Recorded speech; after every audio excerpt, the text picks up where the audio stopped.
আপনার ইফতার আইটেমগুলো যদি অনেক বেশি সুস্বাদু করতে চান তাহলে এইভাবে বেসন তৈরি করতে হবে।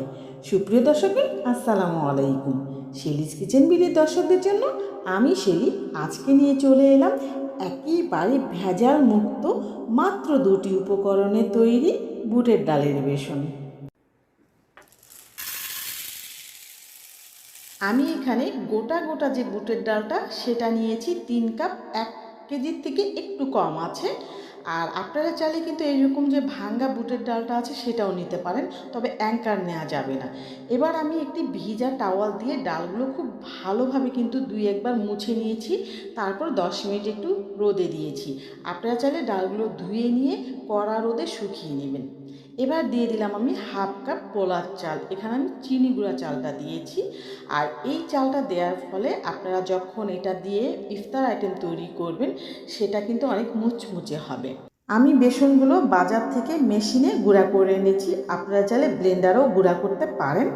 আর অনেকে আছেন যে যতটুকু বুটের ডাল সমপরিমাণ মুসুরের ডাল, তারপরে খেসারির ডাল সমপরিমাণ পলার চাল দিয়েই বেসনটা তৈরি করেন, সেটাও হবে, কিন্তু সেখানে সেই বেসনে কিন্তু অরিজিনাল যে বুটের ডালের বেসনের স্বাদটা কিন্তু পাওয়া যাবে না। আপনারা একবার দেখেন, এইভাবে বেসন তৈরি করে দেখেন, অনেক অনেক বেশি মজা হয় ইফতার আইটেমগুলো। আপনারা যদি পুরো মাসের বেসনটা একেবারেই তৈরি করেন তাহলে কি করবেন, বড় একটা বক্সে রাখবেন, আর যেটা সবসময় ব্যবহার করবেন ছোট একটা বক্সে রাখবেন।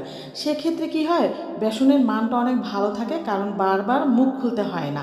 এজন্য প্রথমে ছোট বক্সে নেবেন। এই বেসন দিয়ে তৈরি করা আমার কয়েকটা ইফতার আইটেম আপনাদেরকে দেখিয়ে দিলাম।